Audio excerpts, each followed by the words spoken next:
So I'm out for the day with Hurdy Shepherd, one of Twitter's most interesting characters. He's a Lake District shepherd and he's written a book about his life as a shepherd.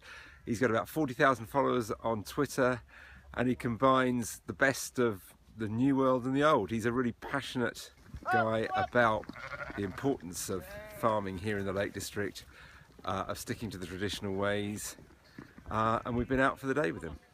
Some friends challenged me to put some pictures of my sheep that were lambing on Twitter, and it went mad, just with people tweeting and retweeting and favouriting, and I didn't really understand how Twitter worked for about 2 months after that, but I kept experimenting with it, and quite quickly I realised that there's a huge number of people out there really interested in what we do.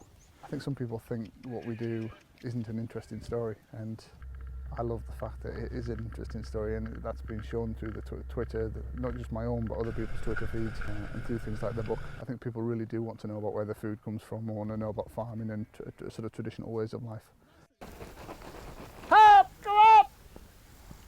Help! Go up! I'm just like a lot of farming people, really. I'm proud of me dogs if they're working well, and I'm proud of my best sheep.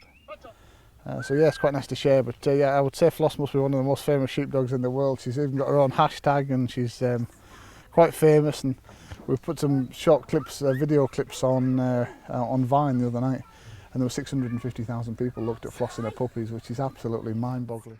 Is it a romantic life?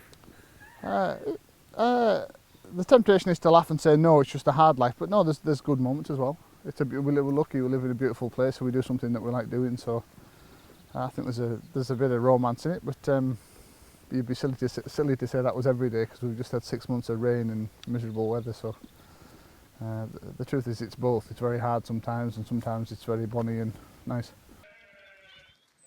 Okay. I'm going to be a shepherd. You're going to be a shepherd's helper. Let's not overegg this thing. Oh, right, fine. That's all I get. Basically, the sheep are going to come down out of some of the high ground. They're going to come through this village with its various lanes and wrong turns. I just want you to do a little bit of that, and they'll turn down there. Okay, let's see how we go. Yeah.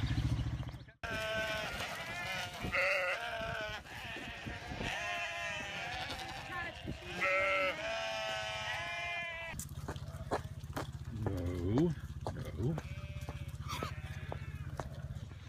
So I've got a job. These guys behind me, I'm in charge. They shall not pass. It's a bit harder than it looks being a shepherd, but James just told me to keep on walking steadily and not let any of them pass. So I hope it works out. I'm not giving up, and I don't think anybody else is giving up either. I think giving up's a pathetic reaction to the industrialisation of agriculture and the cheapening of food by supermarkets. I think we should all hold on to the things that matter and fight back and do things to add value to it and keep it going and make it sustainable. This is James Fewbanks reporting for BBC Breakfast News with Cellan-Jones as my shepherding assistant.